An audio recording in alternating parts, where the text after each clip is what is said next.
Convidar os irmãos nessa oportunidade. Hoje queremos conversar com os irmãos aqui na igreja, no capítulo 12 de 2 Coríntios. 2 Coríntios, capítulo 12. Nós vamos ler até do verso 1, né, e até o verso 10 desse capítulo. Agora eu estou assim, mas eu não me programo mais. Eu deixo para que Deus venha nos revelar a mensagem no dia anterior, né? Flui melhor, porque como Deus revelasse mesmo a nós, né? Então Deus nos deu essa mensagem ontem. 2 Coríntios, capítulo 12, versículo 1 em diante, diz o seguinte: é necessário que eu me glorie, ainda que não seja conveniente. Vou falar a respeito das visões e revelações do Senhor. Conheço um homem que em Cristo, que há 14 anos foi arrebatado até o terceiro céu. Se isso foi no corpo ou fora do corpo, não sei, Deus o sabe. E sei que este homem, se no corpo ou sem o corpo, não sei, Deus o sabe, foi arrebatado ao paraíso e ouviu palavras indizíveis, que o homem nenhum tem permissão para repetir. Desse eu me gloriarei, não porém de mim mesmo, a não ser nas minhas fraquezas. Pois, se eu vier a gloriar-me, não serei louco, porque estarei também falando a verdade. Mas evito fazer isso para que ninguém se preocupe comigo, mais do que me ver em mim ou do que ouve de mim.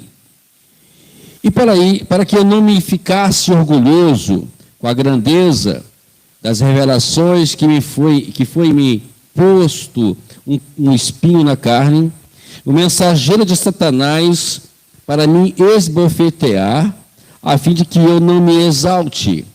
3 vezes pedi ao Senhor que afastasse de mim.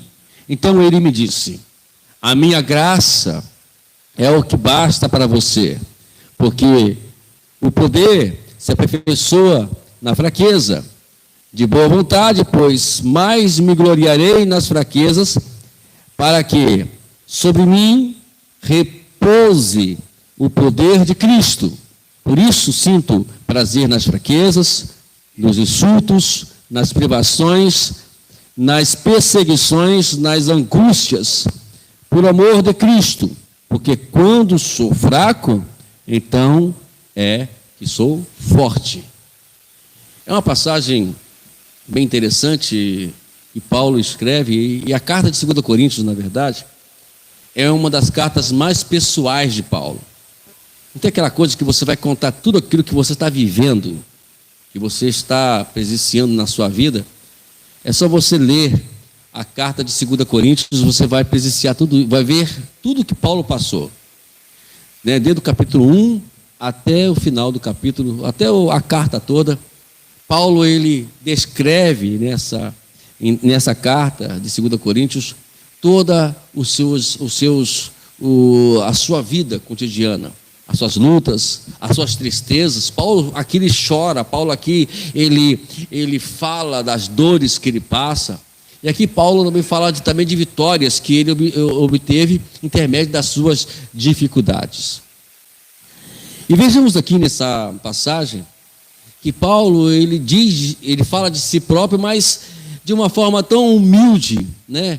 E ele é bem modesto, né? Quando ele fala que ele não fala que foi ele que esteve no céu. Tem pessoas que gostam de falar essas coisas, né? Eu estive lá no céu, no terceiro céu, eu vi coisas maravilhosas, você não tem ideia. Tem pessoas que até descrevem que foram até o inferno, né? Tem pessoas que falam, tem prazer, dizem assim: eu fui revelado, eu tive um arrebatamento que foi até o inferno. Gente, e Paulo aqui, ele mostra algo totalmente ao contrário. Ele é muito modesto. Eu conheço um homem que foi levado até o terceiro céu. Na verdade, ele está falando de si mesmo. Mas ele, de uma forma tão modesta, ele diz que ele tem anseio de dizer que foi ele, para que ninguém se prendesse a ele. Tem pessoas que gostam que as pessoas se prendem a elas. Prende a ela dizendo que ele foi ele que viu isso, que ele fez aquilo. E Paulo mostra aqui algo completamente ao contrário. Não, eu conheço um homem. Depois que ele termina de falar tudo o que ele viu, né, dizendo que foi um homem lá, ele começa agora a passar por um dilema aqui difícil. Ele fala que para que ele não se exorbecesse, para que não entrasse nele o orgulho, a soberba, algo é permitido vir sobre ele. Primeiro, um mensageiro do diabo vem esbofetear a ele. Depois disso, um espinho na carne. E aqui ele fala que tudo isso aconteceu para que ele não se exaltasse. Gosto muito de brincar com essa passagem, dizer que muitas pessoas gostam de receber revelações, né? Gostam de ver coisas grandes do Senhor. Eu digo para você uma coisa, né? E quem gosta de ficar vendo essas coisas, saiba que ele vai ter alguns probleminhas para ele. Qual probleminha? Deus, ele nos ama tanto que ele permite que as lutas venham, que as coisas venham ao nosso encontro, para que nós não venhamos estar soberbos ou exaltados por aquilo que a qual Deus nos presenteou. Paulo, ele não foi, ele foi ao terceiro céu, e segundo a tradição judaica lá, só existe 3 céus, né? Os judeus, ele descreve 3 céus. O céu que nós vimos agora aqui, que esse está em cima de nós. Temos o céu da atmosfera lá das galáxias, né, onde estão os planetas. E tem o terceiro céu, que é aonde está o trono de Deus. E Paulo vai exatamente nesse lugar, aonde está toda a glória de Deus. E Paulo descreve aqui que tem coisas lá que ele não podia nem repetir, não podia dizer. Ele não era digno de detalhar a qual presenciou neste lugar. Eu creio que talvez se fosse hoje, né, ficariam todos fazendo roda, né? Vem cá, Paulo, por favor, só aqui entre nós, né? Vamos dar apenas uma palhinha, o que se viu lá de extraordinário? Infelizmente, se fosse hoje, né, com certeza encheria esta igreja aqui, né, as pessoas encheriam para poder escutar o que Paulo ia dizer, o que ele viu no terceiro céu. Mas Paulo não repetiu nada, Paulo não falou nada, porque ele achava que ele não era digno de descrever o que ele viu. Naquela época, né, ser arrebatado era típico assim, você está fora de si e acordar, e Paulo não soube nem descrever realmente o que ele estava acontecendo com ele, que era no corpo ou fora do corpo, mas afinal é que Paulo foi até esse lugar. Mas por conta disso, para que ele não entrasse por um caminho errado, que é o caminho da soberba, o caminho do orgulho, foi permitido que um mensageiro do diabo viesse esbofetear Paulo. O espinho na carne aqui, existem muitas explicações e poucos objetivos nisso, né? De dizer o que era esse espinho na carne. Ele não é descrito aqui, em nenhum lugar da Bíblia Paulo descreve o que ele passou, como pudesse descrever esse espinho na carne. Mas uma coisa é certa, acho que todo mundo aqui já trabalhou em roça e sabe que quando você tem um espinho na carne, é uma coisa meio delicada, né? É um incômodo total. Enquanto você não tira aquele espinho na sua carne, aquilo fica te incomodando constantemente. Eu já passei por várias vezes por isso já. E quando você, às vezes, sem querer, você passa a mão numa madeira, tipo essa aqui, né, irmão Marcos? E aí entra aquele espinho, e aquela coisa, enquanto você não vai lá e tira aquilo fica incomodando você. Então, nós podemos entender que algo incomodava Paulo. Algo tirava a paz de Paulo. Que Paulo, aqui no versículo 8, ele pede ao Senhor para retirar dele esse mal ou esse problema que está vivendo com ele. Para os judeus, orar 3 vezes para poder pedir para poder tirar 3 vezes e orar por 3 vezes, porque algo estava de uma forma tão profunda, tão intensa na vida daquela pessoa, que ele estava já no seu desespero. Possivelmente, essa era a situação de Paulo. E Paulo pede para tirar aquilo dele. E talvez colocasse no lugar de nós podemos colocar também no lugar de Paulo, quantas vezes nós pedimos ao Senhor para tirar as lutas das nossas vidas. Tira essa situação, que eu possa me afastar dessa situação. O próprio Jesus, né, lá no Getsêmani, no jardim, ele orou para que Deus não tirasse, para que ele não bebesse daquele cálice, para que ele não passasse por aquela situação. E por 3 vezes ele ora, e na última vez ele entende que ele tinha que passar por aquilo e fala: que não seja a tua, não seja a minha, mas seja feita a tua vontade. E ele entende naquele momento. Vai ver que a oração de Jesus era tão intensa que o seu suor pingava gotas de sangue. Existe um estudo da ciência que eu não tenho como descrever, que eu não sou muito bom nesse negócio de ciência, né? Na escola, então, era pior ainda. Imagina agora, né? Mas existe uma possibilidade disso quando algo está muito intenso e profundo, ou angustiante, né? Perdoe eu não poder descrever cientificamente sobre isso, mas nós podemos buscar isso.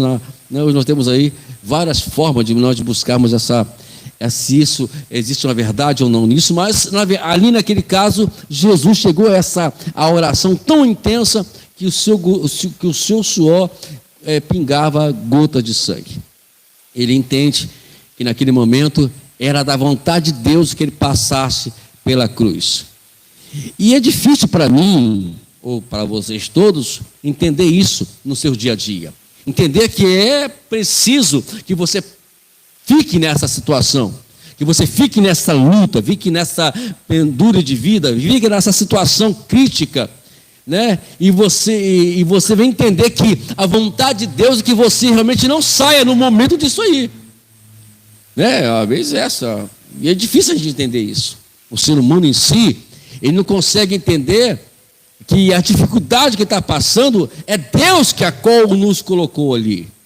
É Deus que permitiu que nos colocasse ali. Nós temos uma história num livro chamado o livro de Jó, que a qual é descrito que aquele homem, Deus descreve ele da seguinte forma: ele era justo, fiel, uma pessoa digna, uma pessoa boa. Se nós fôssemos hoje, né, descrever aqui ou fazermos um julgamento, Jó, ele passou por tudo aquilo injustamente, sem merecer. Mas Deus queria mostrar para o próprio Jó que ele precisava depender e entender os projetos de Deus e a vontade de Deus, independente do que eu seja bonzinho ou não.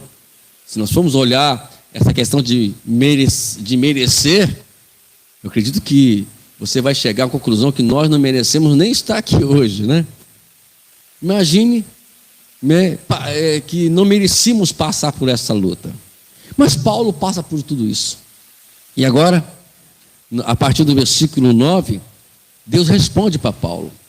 Em vez de Deus tirar aquela luta de Paulo, Deus responde para Paulo da seguinte forma: a minha graça é o que basta para você. Você não precisa mais de nada a não ser da minha graça. E na verdade, se nós formos analisar esse versículo aqui, analisar essa palavra de Jesus, de Deus para ele, a verdade é essa: a graça de Deus é o bastante para a gente. Nós não precisamos, né, de nada mais do que estar debaixo da sua graça, porque é debaixo da graça dele que a gente vai sobreviver em todas as situações diversas que vamos passar. Pô, eu digo para os irmãos, se não fosse a graça dele, ele não estaria aqui, você também não estaria aqui. Se não fosse a graça de Deus, nós não teríamos saúde, nós não estaríamos vivos. Mas a graça dele, que significa o favor, que a qual nós não merecemos de Deus, ele fez o favor por nós, de apenas nos conceder o que nós temos hoje. Irmãos, nós estamos aqui trabalhando num trabalho de oração, mas aí vem aquela pergunta: o que eu tenho que orar ao Senhor? Irmãos, seria, claro que os irmãos não fizessem essa pergunta, mas é uma pergunta que alguns fazem, que é uma pergunta da mais absurda que eu já ouvi na minha vida. Que se nós fosse analisar a nossa vida, uma análise bem completa, nós iremos observar e ver que nós temos motivo de sobra para falar com Deus. Imagine só, no Jardim do Éden, né, quando não existia dor, dívida ou problema nenhum, né? Adão e Eva viviam livremente do jardim, livres, sem problema nenhum, não tinha nada de problemas. E a pergunta que eu sempre faço para Deus, eu procuro, né, obter essa resposta a cada dia, lendo a palavra dele, né, seria até uma forma a gente poder trazer uma mensagem sobre isso, né, ou discutir, ou conversar sobre isso. O que Adão e Eva conversavam com Deus no atardecer? Qual era o papo dele? Porque hoje o nosso papo qual é? Né, quando você dobra o joelho, qual é o nosso assunto? Senhor, olha a minha vida. Olha, Senhor, a minha luta. Senhor, me dá livramento, me ajuda, Senhor. Geralmente a nossa oração sempre gera em torno dos nossos problemas. Todos os nossos problemas. E na verdade, se nós formos ler a palavra e entender o que é a oração, nós vamos perceber que a oração não é isso. Oração não é pedido, a oração é conversar com Deus. Por exemplo, quando o casal está em harmonia, como é que é a conversa do casal? Como é que um trata o outro? Oi, amor. Tudo bem? Tudo bem. Como foi seu dia? Foi ótimo. E o seu? Tá bem. Você está bonita hoje? Só seus olhos. Não, que vestido ficou bem em você hoje aqui, meu amor. Você entendeu como é que está a conversa aqui? Quando existe amor, existe harmonia entre pessoas, a conversa muda. Agora, quando o negócio está pegando, essa é a hora de chegar, trouxe o dinheiro. E aí? Comprou o que tinha que comprar? Mudou a conversa. Aí é sinal que o casal não está vivendo mais naquela harmonia que deveria viver, andar. Entendeu como muda? Mas lá no Éden, antes do pecado, não existia esse problema. Eu imagino que seria mais ou menos assim: bom dia, meu Senhor. Boa tarde, meu Deus. O Senhor veio da glória para nos visitar, que bênção.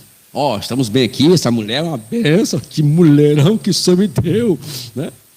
E a mulher vai falar para Senhor, que homem maravilhoso, que palavras que ele tem para falar comigo, agradável.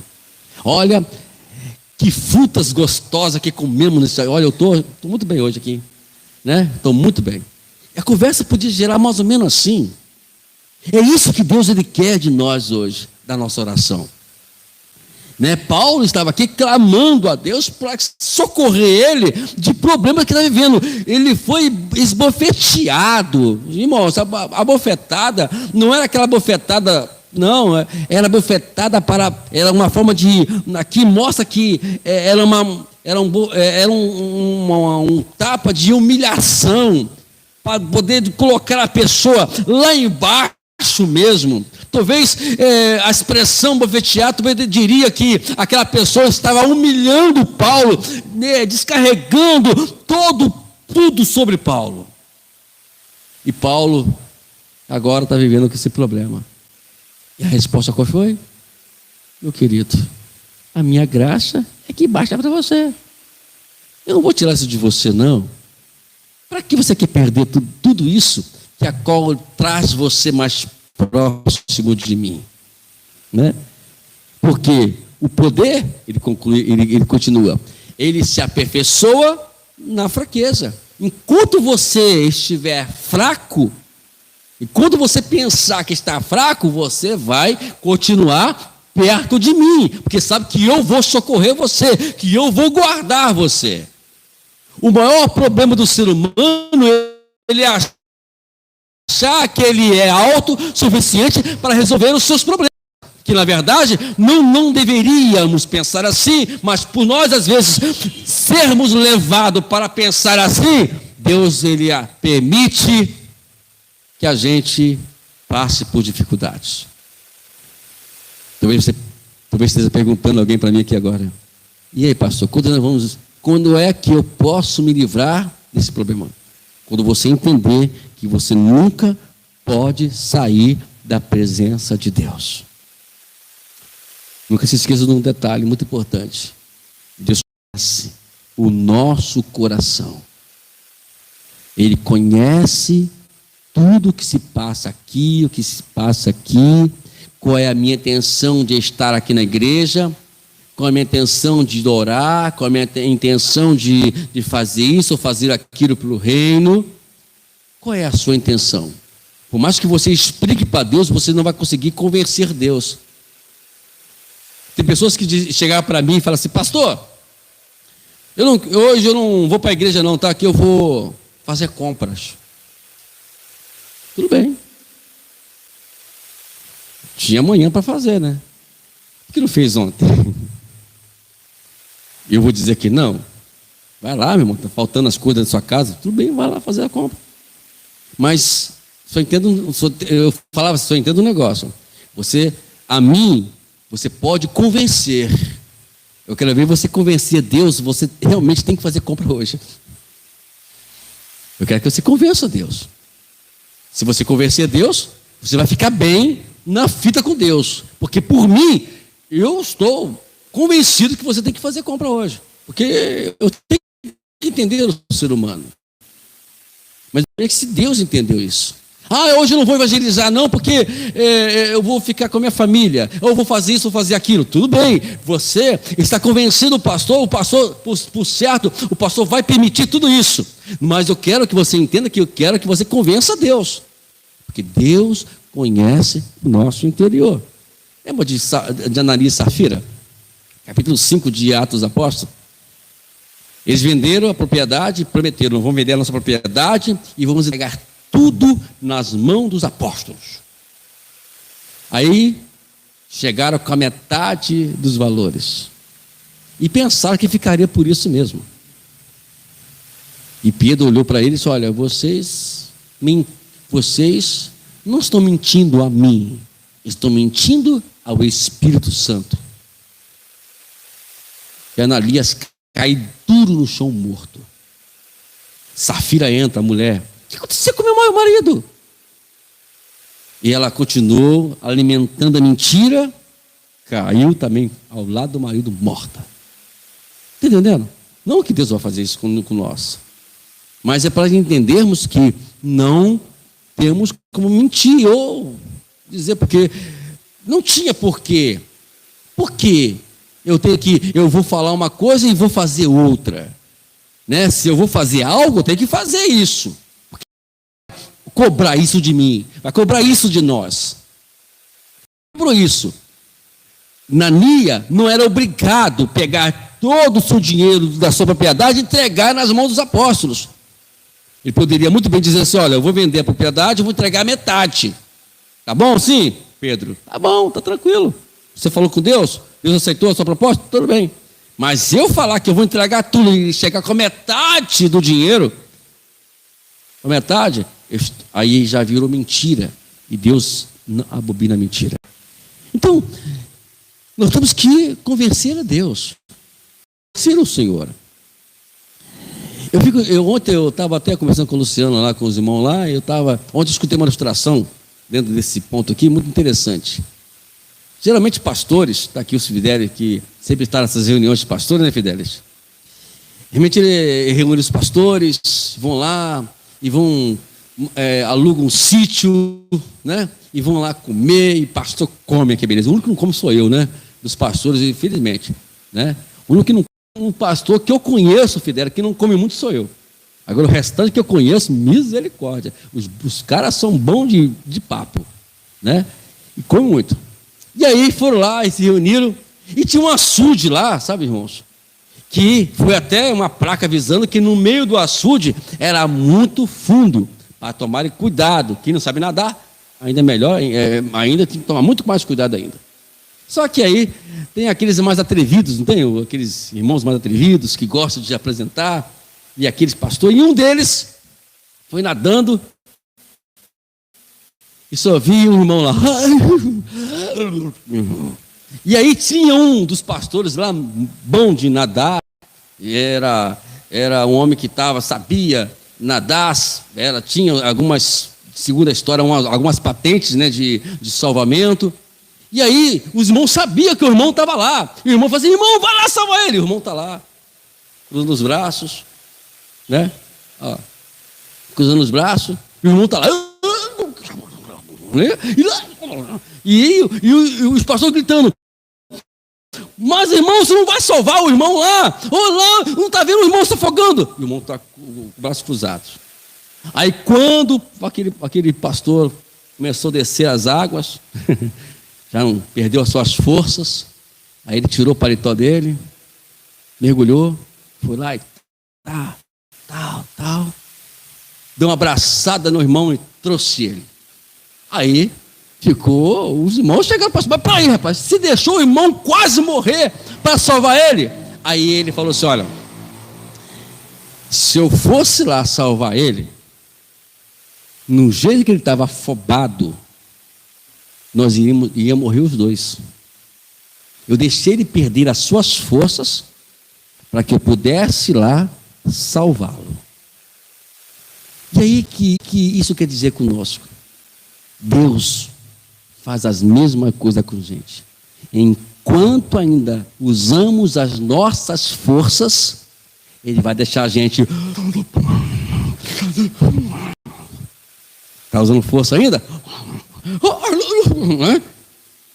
Aí quando nós perdemos todas as nossas forças, Ele vai lá e nos socorre. É por isso que Paulo disse aqui: pois mais me gloriarei nas fraquezas, para que sobre mim repose o quê? O que está dizendo aí?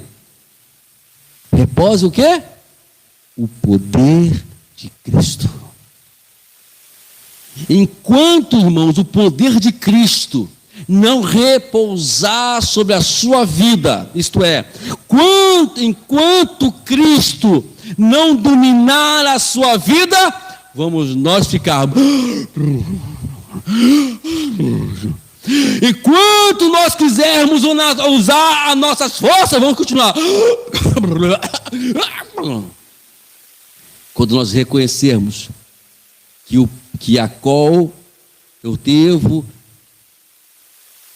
e quando eu não reconhecer que eu estou fraco, eu dependo só de Cristo, Ele não vai me socorrer. Não é porque Ele é ruim, não. Porque Ele sabe que a única forma de nós vivermos a vitória é debaixo do repouso do poder de Cristo. Aí Paulo conclui no versículo 10: por isso sinto prazer, nas fraquezas, nos insultos, nas privações, nas perseguições, nas angústias, por amor de Cristo. Porque quando sou fraco, então é que sou forte. A nossa força não está enquanto eu quero fazer. A minha força está enquanto eu não mais posso fazer mais nada. Quando Cristo faz por mim, quando Cristo fala por mim, enquanto eu quiser ali argumentar, tirar ali a satisfação, ir lá falar, Ele vai deixar você, lá, fazer seus esforços para poder sobreviver. Mas quando alguém comentar alguma coisa e você falar, e deixar que Cristo fale por você. Uma vez chegou uma irmã lá em casa, sabe, irmãos? Desesperada. As coisas que se fizeram. Que coisa. Chegou lá, pastor, o que aconteceu agora? O que foi, minha irmã? O que aconteceu? Pastor, eu não sei o que eu vi agora. O que você ouviu agora, minha irmã? Falaram que o senhor roubou o pastor fulano. Não vou falar o nome do pastor aqui, não. Mas falaram isso? E eu calmamente, né? Falaram isso? Bom, eu não roubei ele, né? Se quiser acreditar nisso, que acredite que Cristo prove para eles que eu não fiz isso. Não tenho que falar nada. Eu não tenho que provar nada para ninguém. Simplesmente isso. Ela pode chorar, olhou para minha cara, né? Eu quase olhou para minha cara, bem assustada, né? Não esperava aquela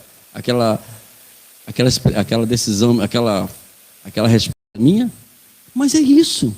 Não temos que nós provar nada para ninguém, quem eu sou, ou quem... Não tem que provar. Tem pessoas que querem provar, eu vou mostrar para que eu sou crente. Não faz isso. Deixa que Cristo fale por você. Paulo falou lá em Gálatas, eu quero concluir com essa passagem. Ele falou assim, olha, estou crucificado com Cristo. O que significa isso, amados? Significa que eu estou morto. Agora, a pergunta que eu sempre falo quando prego sobre isso, eu gosto de repetir sempre essa pergunta. Um morto, já viu um morto reclamar, irmãos? Imagine só, já viu? Um morto reclama? Reclama, irmãos? Já viu um morto murmurar? Já viu um morto reivindicar os seus direitos? Eu vou reivindicar porque me mataram. Eu estou aqui que eu vou na justiça agora, eu vou reivindicar isso. Não, já viu um morto fazer isso, irmãos? O morto não faz isso. Já morreu. Estou crucificado com Cristo. Ele continua. Não vivo mais eu. Aí alguém poderia lhe perguntar, mas Paulo, eu estou te vendo aqui, eu não estou cego. Você fala que está crucificado com Cristo, você não vive mais. Mas eu estou te vendo. Calma, eu vou te explicar. O que você vê hoje aqui, vive pela fé do Filho de Deus, que se entregou e me amou. Me amou e se entregou por mim. O que você vê aqui é apenas pessoa que vive sob o domínio da soberana de Deus. Não vive mais eu não falo mais. E você vê aqui, na própria carta de Coríntios, aqui, Paulo mostrando isso. No capítulo 11, depois se vocês podem ler com calma, a partir do versículo 25, vai ver Paulo descrevendo aqui as inúmeras situações que ele passou enquanto ele está fazendo as suas viagens missionárias. Quando ele fala de vigília, não é vigília, não, ele vigia porque ele não podia dormir. Se dormisse, ele iria morrer. Quando ele fala de jejum lá, não é porque ele jejuava, não, porque ele não podia comer, não tinha o que comer. Ele levou 40 açoites menos uma. Sabe o que significa isso, irmãos? Que os judeus eram tão sacana, eram tão espertos, que se desse 40 açoites, ele tinha que parar. Aí dava 39, para dar uma pausa, para levar depois, dar mais 39 depois. Você vê como é que eles eram. E assim Paulo viveu tudo isso. E quem falava por Paulo era Cristo. É por isso que hoje, a graça dele é o que nos sustenta. A graça dele é a que nos protege. Então não saia debaixo da graça de Deus. Alguma. Amém?